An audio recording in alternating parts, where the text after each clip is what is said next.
Hello, everyone, and welcome back to another episode of Macabre Matinee with Craig and Sean. I believe this is episode 26. I Is we think you're right. head? Yeah, we're headed into almost a year now, Sean. Whoa, it's crazy. Yeah, I know. As per usual, I am Craig Lance, And I'm Sean, bearded Kappa Litton.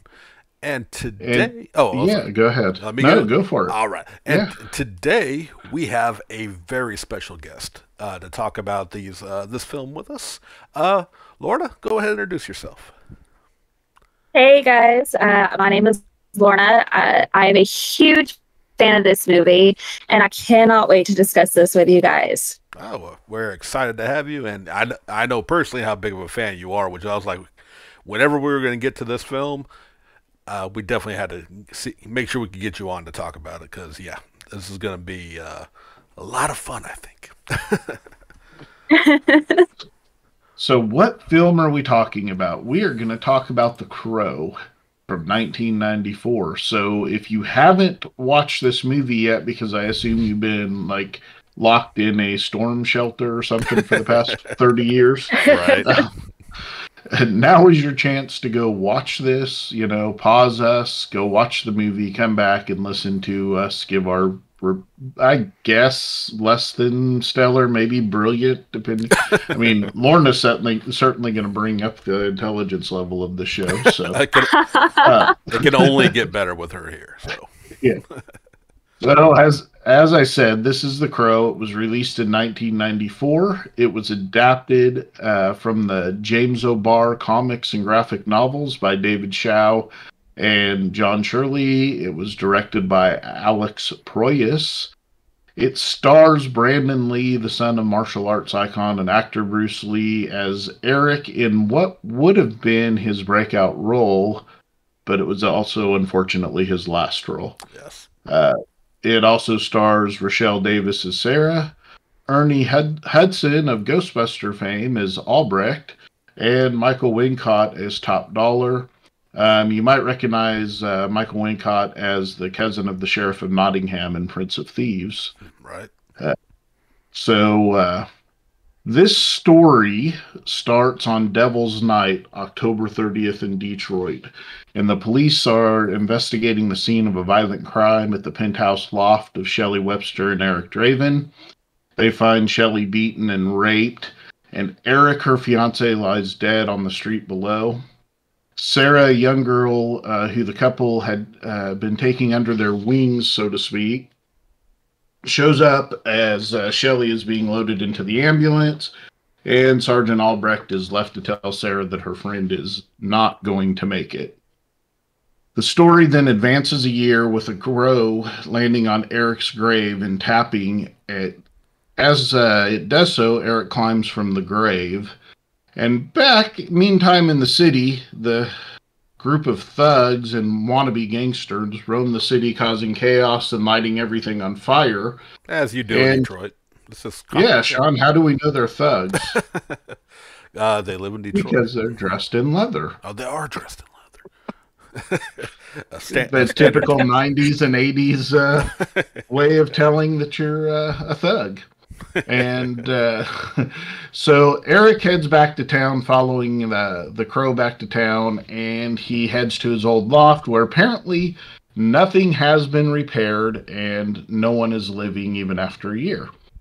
Eric sits down, puts on the now famous crow makeup, and begins his trip down Revenge Lane, where he intends to kill anyone that was involved in the death of Shelley. The crow soon leads him to his first victim, Tintin, one of the street-level thugs that was at their loft the night that Shelley and Eric were murdered. Eric kills Tintin and completes his goth transformation by taking Tintin's black overcoat. You got. Do I what? mean, you got to have a coat. Yeah, you Of gotta have a course. gun. Yeah. So Eric then heads to the local pawn shop where he finds Shelley's engagement ring. He takes the ring, threatens the pawn shop owner, and then blows up the pawn shop because that's the way things work. Um, Eric then heads to Albrecht's place to tell him who he is and what he is after. Albrecht tells Eric about how he stayed with Shelley till the very end, 30 hours worth of pain. Eric touches Albrecht and feels all of Shelley's pain that she endured while in the hospital. Sarah, who has figured out who Eric is, heads to the old loft and meets up with Eric. Eric, in the meantime, continues to work his way up the chain, eventually taking out anyone that was at his loft on that night. But along the way, he learns of Top Dollar, the local extortioner who had Eric and Shelley killed because they signed a petition to keep their housing affordable. And Top Dollar has figured out Eric's secret, that if he kills the Crow, Eric will become mortal again. Top Dollar kidnaps Sarah, and the Crow shows Eric what is happening. As Eric rushes to Sarah's aid, however, Top Dollar kills the Crow, and Eric is left to fight Top Dollar as a human, or at least as a mortal. He still has his other powers. Eric is wounded, but during their battle, Eric gives Top Dollar the 30 hours of pain that Shelley had to endure, and the pain sends Top Dollar off the roof of the church, and as he falls, he is impaled below. And Eric's wounds take him. He returns to Shelley in the afterlife, to his mission of vengeance completed. A crow shows up, gives Sarah Shelley's engagement ring, and flies off into the night. Did I miss anything? Well, you know. I didn't describe every fight, of course, but we got most of the story in there, right? Absolutely. Oh, yeah. So, Laura, why don't you kick us off? What do you think of this film? Well, as I said before, this is my all-time favorite film, and it's based off of my all-time favorite comic book. And that being said, it was such an influential part of my becoming proudly goth. Right. And displaying my love of all things that are dark and just kind of strange, things you wouldn't normally see walking down the road, especially in Arkansas, of all places. Right.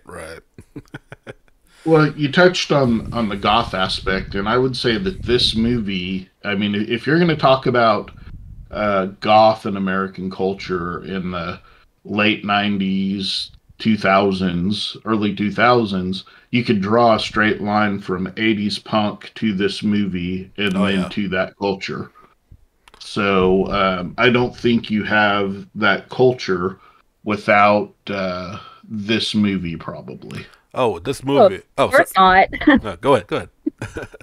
I'll say, of course not, because if you look at this soundtrack, which is such a beautiful soundtrack, and you listen to interviews with James about how he listened to the Cure as he was drawing and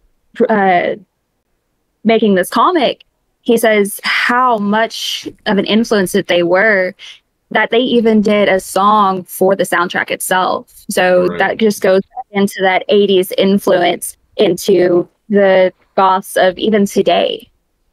Oh yeah, absolutely. Yeah. And again, like you had mentioned, how a lot of the goth scene and the kind of which was at first, at least musically, from my understanding. Of course, I don't no expert here.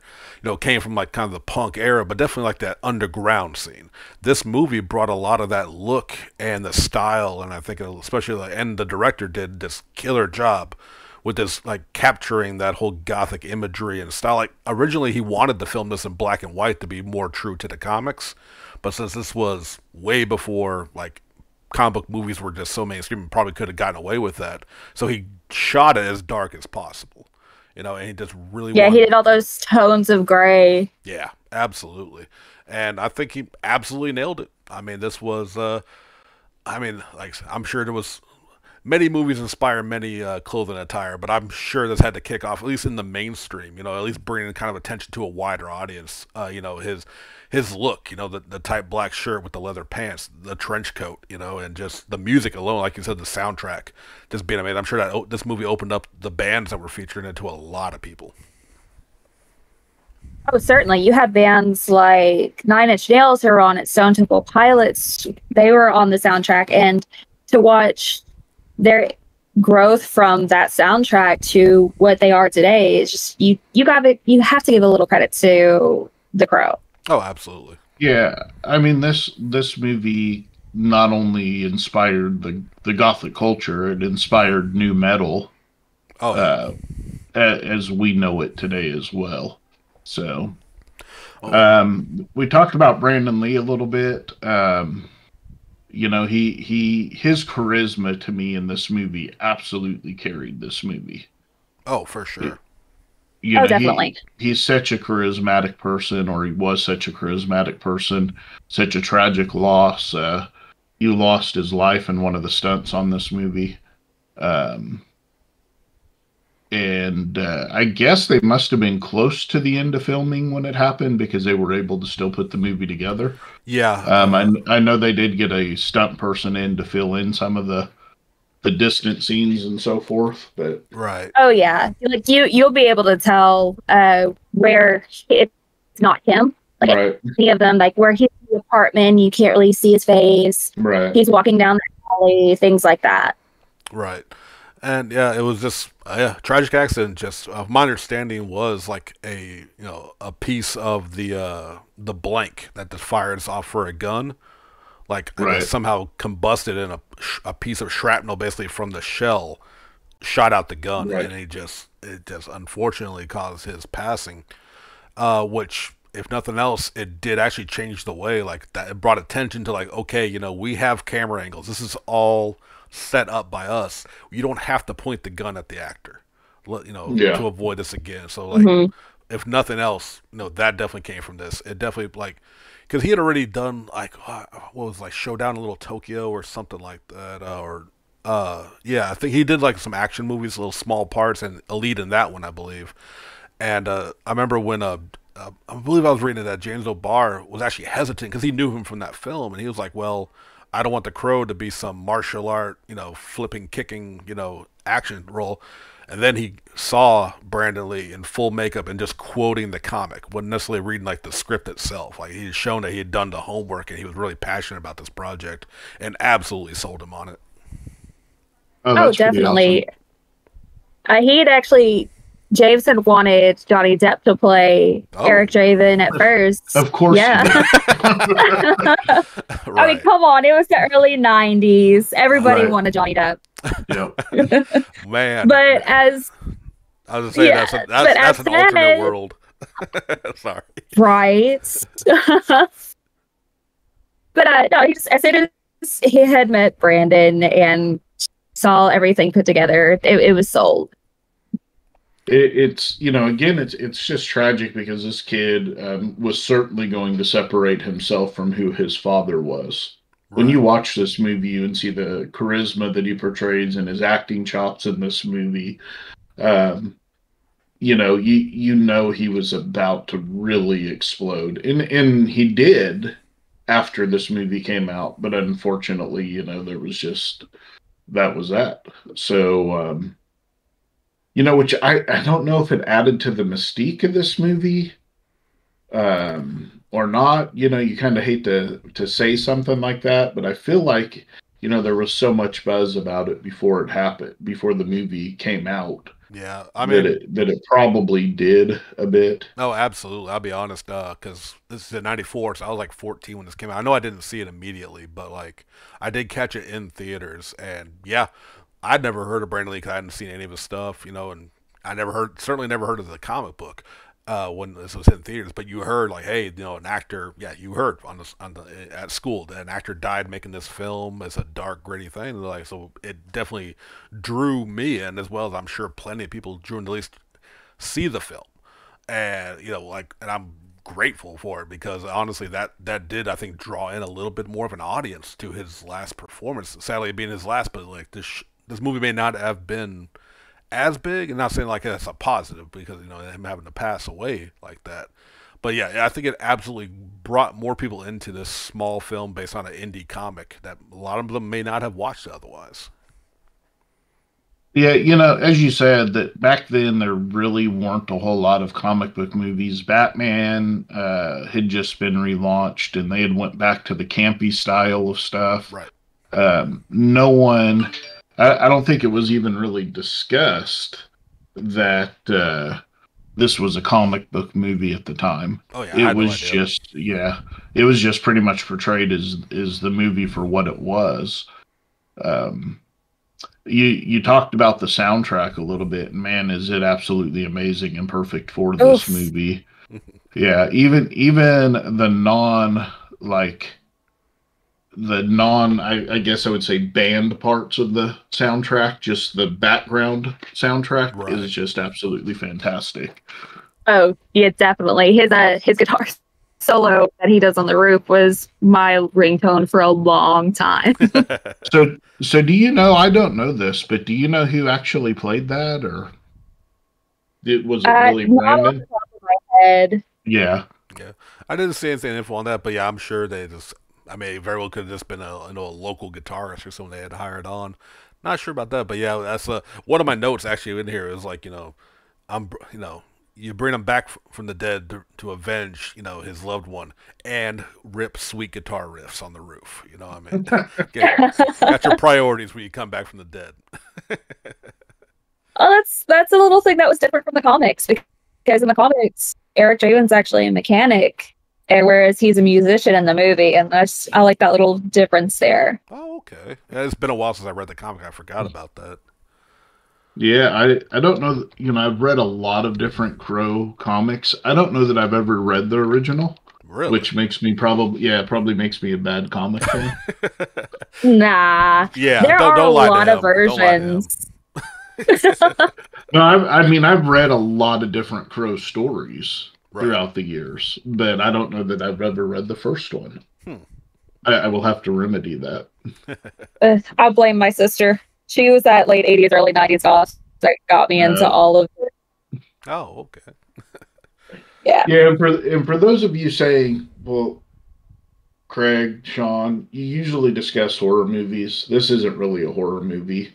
Well, the name of our show is Macabre, and macabre Right. means disturbed and horrifying because of involvement with or depiction of death. Yeah. And so that absolutely fits into the title of our show and what we're going to do here.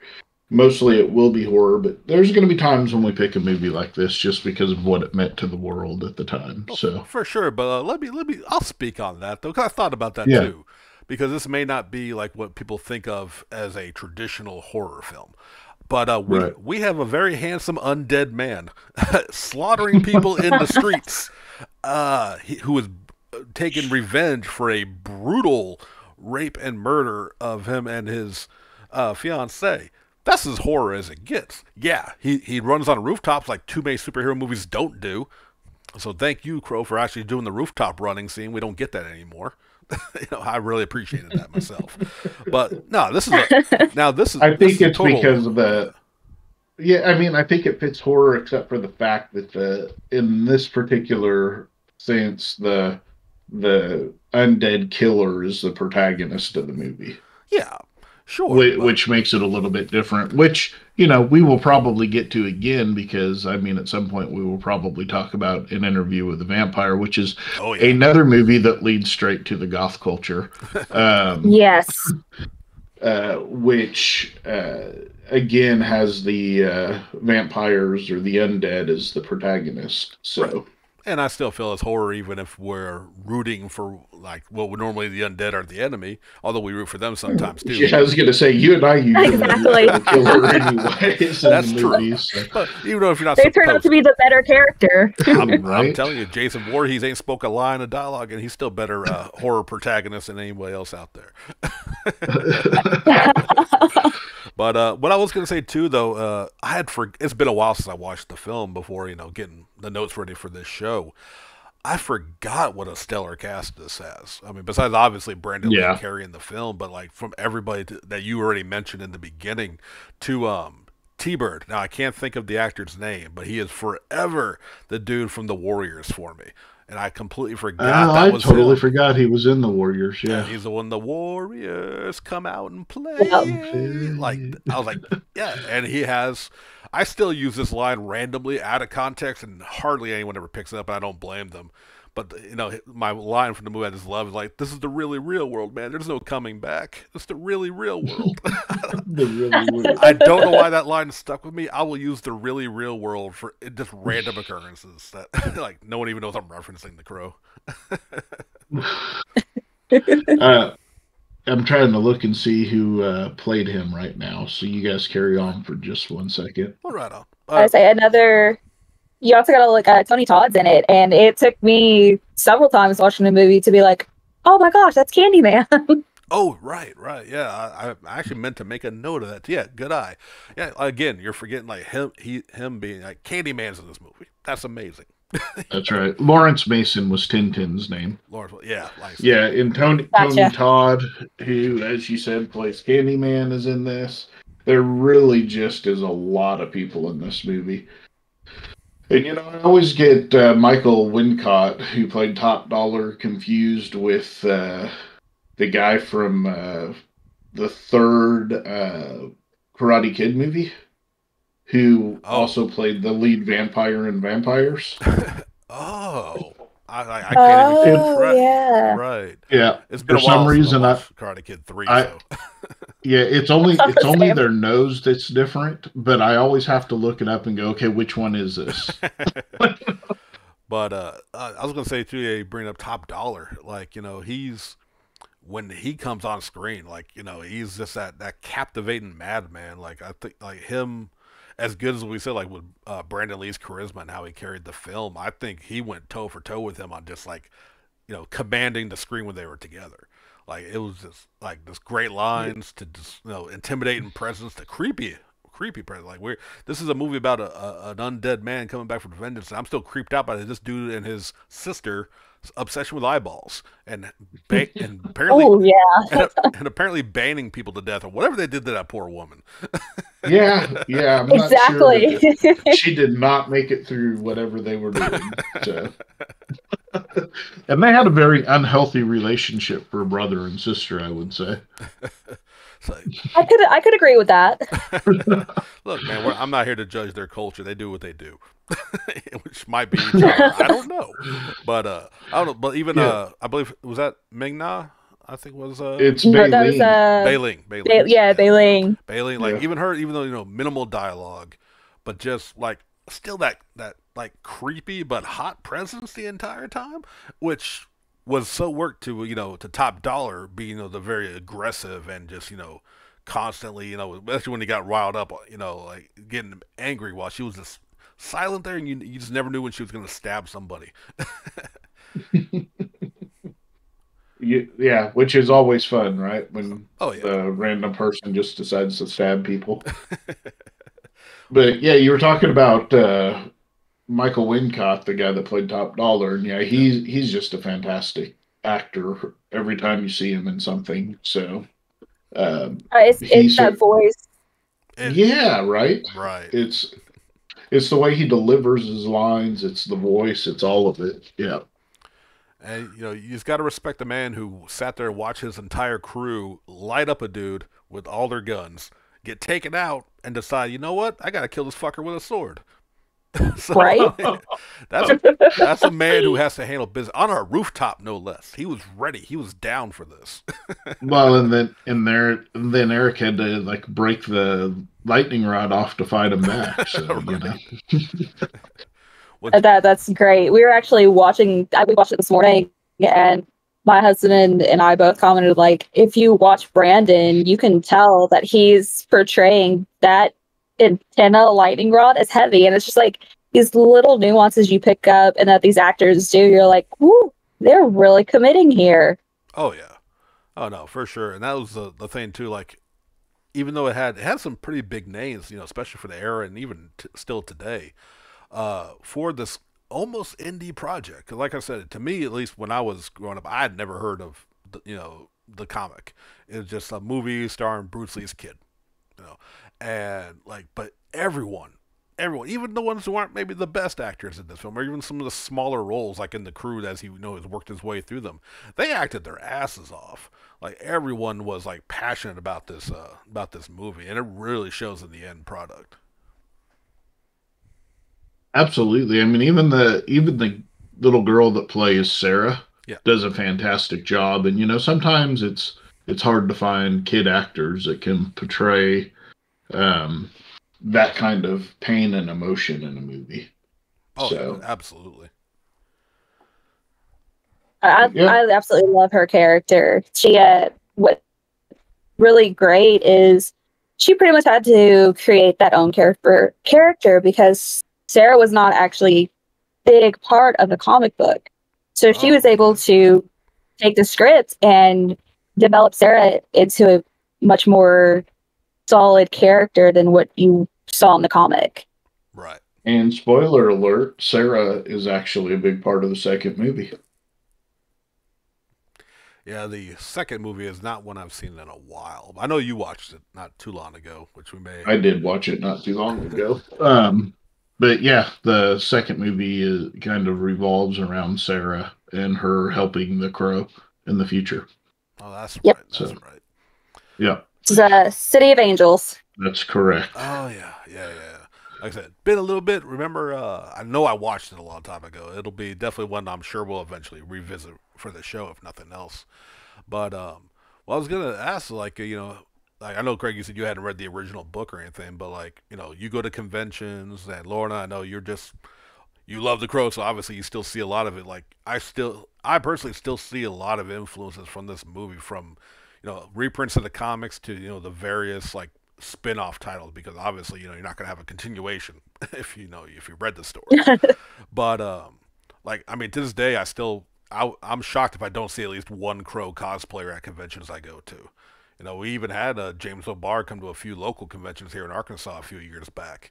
So like, this. Yes, we did.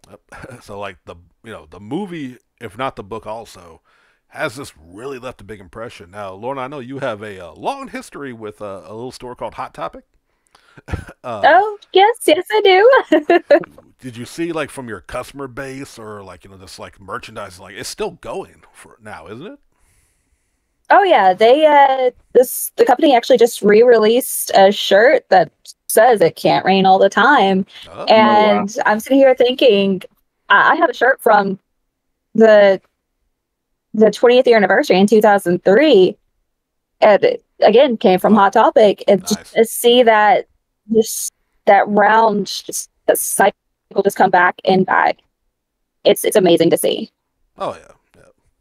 There's some movies that are timeless, and it's not necessarily um, the content of the movie so much as what they meant for culture. Right.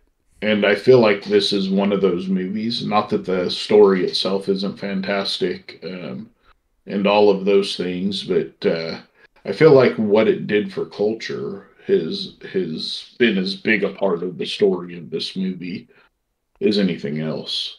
Oh, absolutely. Which Certainly. even at, like, again, as I mentioned, like some actors in here, even if they're obviously none of the main, may not have been like the strongest, and some, I guess, elements.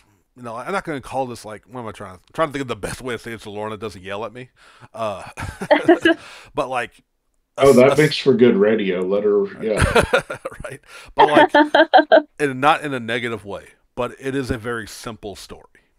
You know what I mean? It is Certainly. It's a tale of vengeance. Like I said, not mean that at all in a negative light, but like, it's a very straightforward tale of vengeance with an undead protagonist with an iconic look.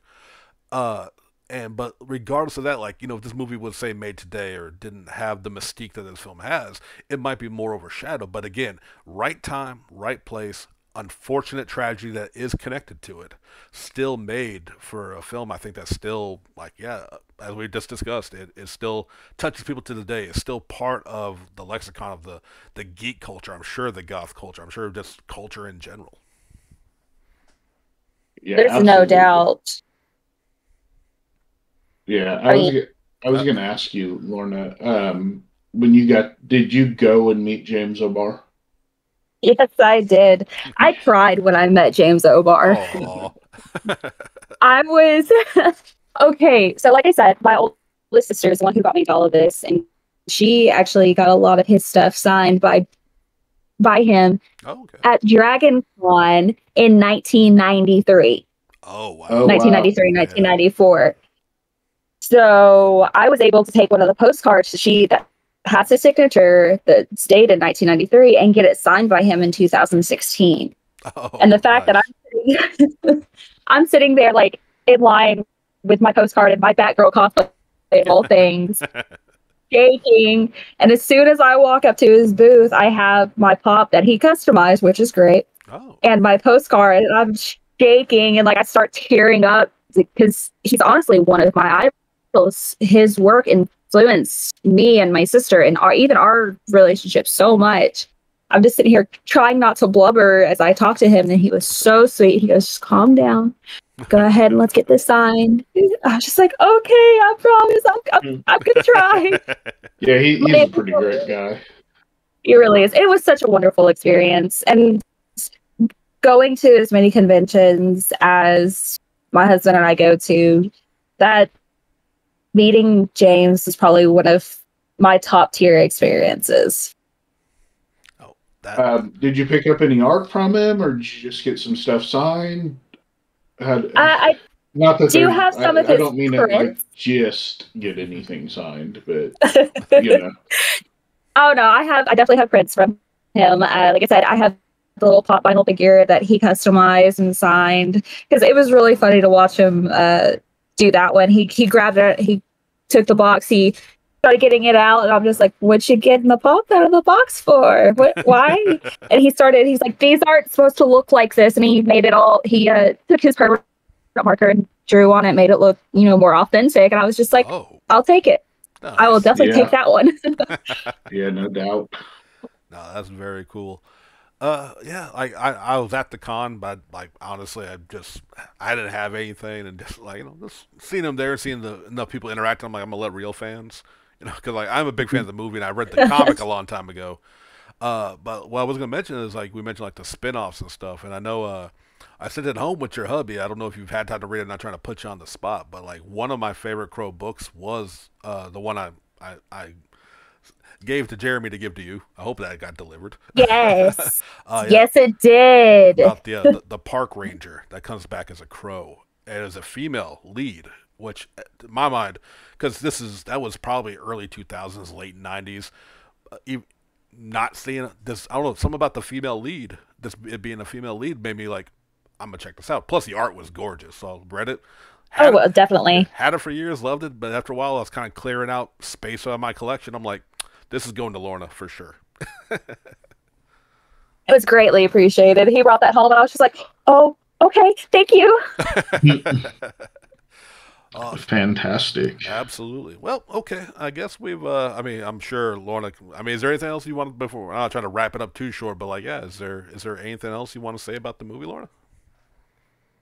Uh, I know we touched a little bit on just the mystique of the movie and like the set and everything, and there are a lot of accounts and rumors of just how cursed the set was. Oh, Like yeah. set fires, accidents. Like apparently there was a very large cocaine issue on the I set. Oh, mean, yeah. it was the Yeah. early 90s. This is very true. I think Yeah. there's a quote by Brandon Lee where he was talking about somebody sneezed on set and lost $50. I was just like, "Oh Right. no." Yeah. uh, Go ahead, Greg. yeah, I was gonna say, well, there's what was your guys' favorite moments of the movie, and then I don't really want to call it horror moment of the movie because it could not necessarily be that. Right. This is where Sean and I usually pick that kind of moment. So, um, Lorna, why don't you go Oh, the best first? kill. All right. Best kill Well, or best moment of the movie, whichever you want to go with. uh, it's really hard to choose, but as you start to see his transformation to the crow, like this, the mask and him putting on his makeup, the cheer song behind it, that's that moment that if you're an avid comic book fan, you get pulled into that moment of the comic where just everything changes. Like that's where you meet the crow. And that's Right. my all-time favorite moment. Oh yeah. I mean, I 100% can agree with that because even just if all that built up and then just the shot of him looking out the window with a lightning flash, and you see just him in full makeup and the crow sitting right on him, that's just iconic. You know what I mean? That is an Yep. amazing shot. That circle window is just, Yeah. I will never see a window like that and not think the crow. Right. Which, that window in itself is a very, old-fashioned Gothic kind of window, so it fits so well into that story. Oh, absolutely. So, Certainly. Sean, your moment? I went ahead and kept to what we normally do with the horror element, because like I said, it is, to me, this is a horror film. Well, not in the traditional sense. So again, completely agree with Lorna's choice. Don't get it wrong, that is not a wrong choice at all. For me, like the horror element is what kicked this whole thing off. And even though it's not shown in its entirety, we get the flashbacks to what happened to them in the beginning, that led this whole thing on. But just, yeah, that alone just tells me that, because that's Last House on the Left kind of reasons for vengeance, so like, yeah, what happened to Eric and Shelley, that is like kicks off everything, and it's horrific, and it makes you feel for his plight and him coming back from the dead and everything, like to be that strong because of how horrible that happened to him. I mean, that to me, that's the horror moment. But iconic, absolutely what Lorna said. Yeah, and I'm going to go with another little bit of an iconic scene, and that's the crow sitting on his grave tapping to wake him up, and him, coming out of his grave. That to me is just iconic as well. So, and has the horror element as well. So, right, just absolutely a fantastic movie. Do we want to go ahead and grade it? Sure. All right. Lorna? Okay, what's the grading scale on this? 1 through 5, and you can give it a 5+ or whatever you want to give it. Whatever rating you want to give it, really. But we normally do 5-star or however many stars you want, but whatever you want to do. Okay, I can go with that. Definitely gotta give it probably a 4.7, just because there's a couple of things that could have been brought in from the comics that would have just solidified the movie a little bit more. Right. But an all over grade, definitely a 4.7 for me. Nice. Right. Sean? Again, kind of along the lines, I give it 4.5 stars. Like, not a perfect film, but so much good to it. It's still iconic regardless. Like I said, I definitely give it a 4.5 star. And I gave it 4.5 as well. Mainly, the film holds up, the acting holds up, the period of time in which it was filmed, was such a kind of subversive part of the world at the time, and all of those things add up to a 4.5 for me. So based on that, we gave it just over a 4.5 average. So I would say that that's a pretty solid grade for this movie. Oh yeah, absolutely. Like I said, this is. And I don't know anybody that hasn't seen it, but if you haven't seen this movie, you're really doing yourself an injustice to not watch it. Yeah, and even I will let you borrow it.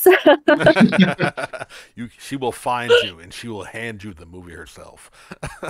Yeah. So, yes. So yeah, if you've listened to this watched this entire video, listened to us this whole time without seeing it, I mean, cool.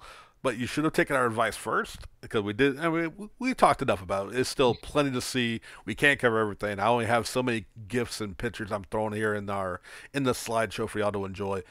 Go out and see this film. And I'm gonna take a little something from Craig, just because apparently it's something I need to take advice from, because I remember kind of sitting in this camp.